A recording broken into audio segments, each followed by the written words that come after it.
सोने के कटोरवा में पियर पियर हरदी सुरती दिहल भगवान। अरे सोने के कटोरवा में पियर पियर हरदी सुरती दिहल भगवान। अरे प्रिंसिपल के कामैया सब निकलिया मास्टर पापा तबे रउआ हरदी चढ़ाई। अरे प्रिंसिपल के कामैया सब निकलिया मास्टर पापा तबे रउआ हरदी चढ़ाई।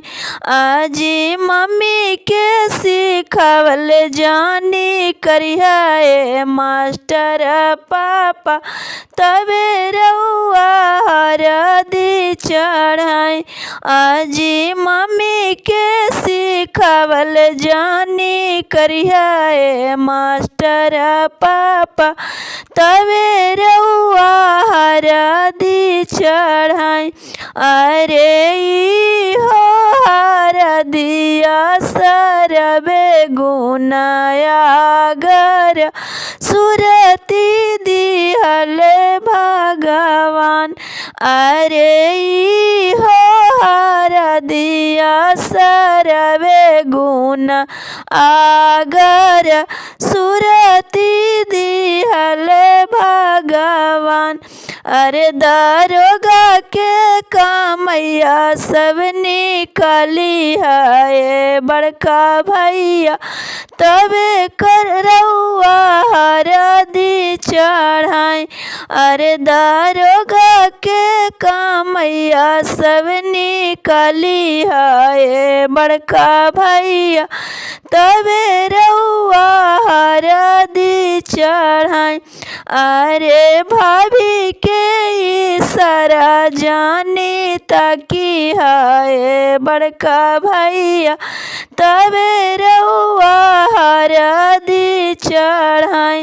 अरे भाभी के इशारा जानी ताकि है बड़का भैया तबे रउआ हरदी चढ़ाई। अरे हो हरदिया सरबे गुण आगर सुरती दिहल भगवान। अरे हो हरदिया सरबे गुण आगर सुरती दिहल भगवान। अरे सोने के कटोरवा में पियर पियर हरदी सुरती दिहल भगवान। सोने के कटोरवा में पियर पियर हरदी सुरती दिहल भगवान।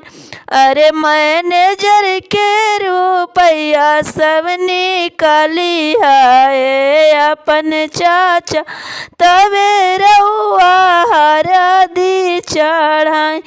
अरे मैनेजर के रुपया सब निकाली है बड़का चाचा तबे रउआ हरदी चढ़ाई। अरे चाची के सिखावल जानी करी है बड़का चाचा तबे रउआ हरदी चढ़ाई। अरे हो हरदिया सरबे गुण आगर सुरती दिहल भगवान। अरे हो हरदिया सरबे गुण आगर सुरती दिहल भगवान।